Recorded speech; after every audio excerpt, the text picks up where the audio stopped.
Delhi civil defence की स्थापना मुख्य रूप से आपदा प्रबंधन और नागरिक सुरक्षा के लिए की गई थी। इसका उद्देश्य प्राकृतिक आपदाओं जैसे भूकंप, बाढ़, आग या अन्य संकटों के दौरान लोगों की जान माल की रक्षा करना, राहत कार्यों में सहायता प्रदान करना और आपातकालीन स्थिति में सरकार व प्रशासन का सहयोग करना है। सिविल डिफेंस वॉलेंटियर्स को आपदा के समय भीड़ नियंत्रण, प्राथमिक चिकित्सा और बचाव कार्यों के लिए प्रशिक्षित किया जाता है। इसके अलावा इनका उपयोग समय समय पर सामाजिक और सार्वजनिक सुरक्षा से जुड़े अन्य कार्यों में भी किया जाता है।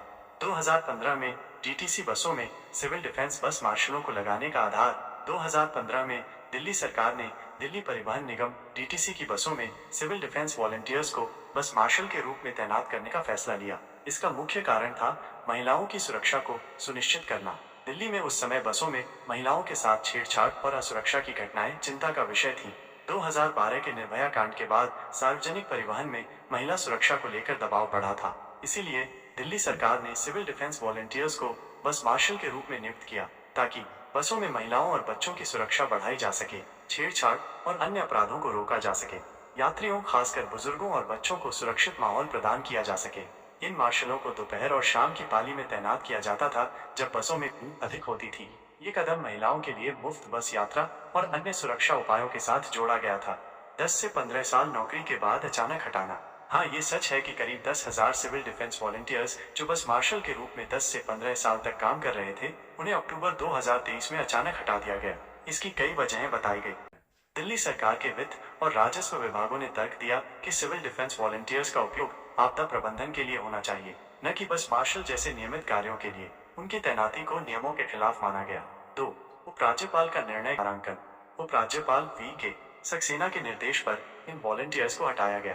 कहा गया कि उनकी नियुक्ति अस्थायी थी और इसे नियमित नौकरी में नहीं बदला जा सकता। 3.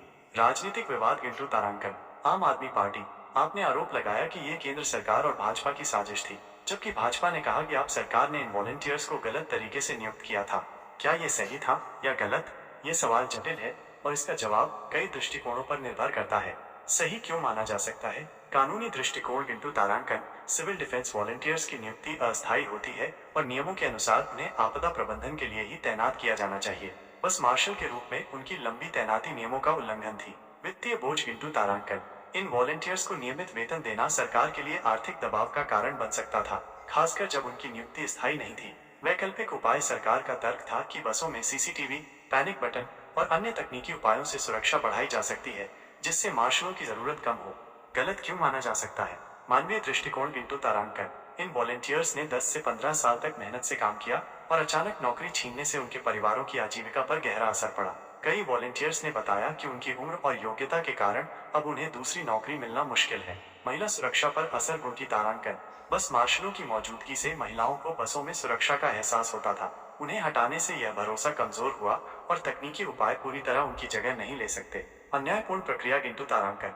वॉलेंटियर्स को बिना किसी ठोस वैकल्पिक योजना या उचित सूचना के हटाया गया, जिसे कई लोग अन्यायपूर्ण मानते हैं। उनकी बकाया तनख्वाह भी कई महीनों तक नहीं दी गई, जिससे उनकी मुश्किलें बढ़ी।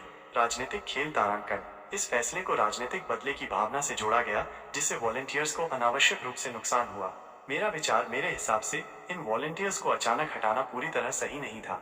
भले ही उनकी नियुक्ति में कुछ कानूनी खामियां रही हों, लेकिन इतने सालों तक काम करने वालों के साथ मानवीयता और संवेदनशीलता के साथ व्यवहार करना चाहिए था। उनकी सेवाओं को नियमित करने या दूसरी नौकरियों में समायोजित करने की कोशिश होनी चाहिए थी। साथ ही महिला सुरक्षा जैसे महत्वपूर्ण मुद्दे को तकनीक पर पूरी तरह निर्भर करने के बजाय मार्शलों जैसे मानव संसाधनों का उपयोग जारी रखना ज्यादा प्रभावी हो सकता था। तारांकन।